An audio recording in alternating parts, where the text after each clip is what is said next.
صادق جان که در توی حضور ندارن، برای مسافرها از تمام یار و دوستا خواهشمندیم نوار گیریم. سرود با علم است. فقط از مادر جان خواهش میکنیم که در حق فرزندان دعا کنند که ساق رفتن سلامت بیان. سرود با نام غریبی. ما در خدمت شما ای بندگان خدا.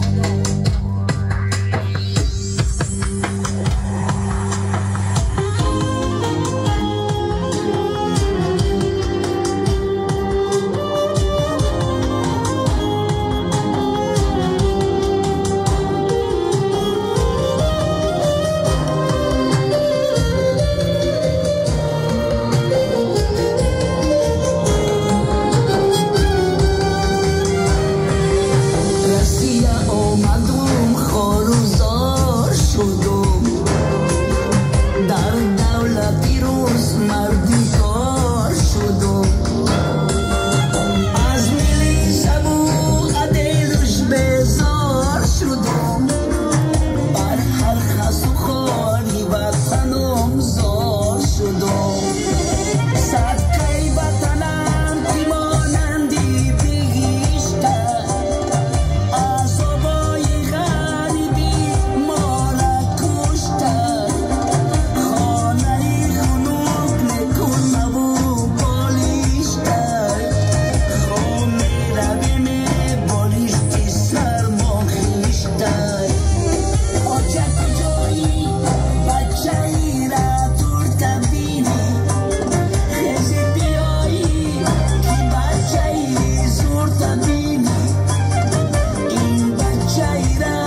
شما زنده باشین دعا گوییم که ساک رفتن سلامت بیاد. مرامت سرودای رقصی برای شما ما در خدمت شما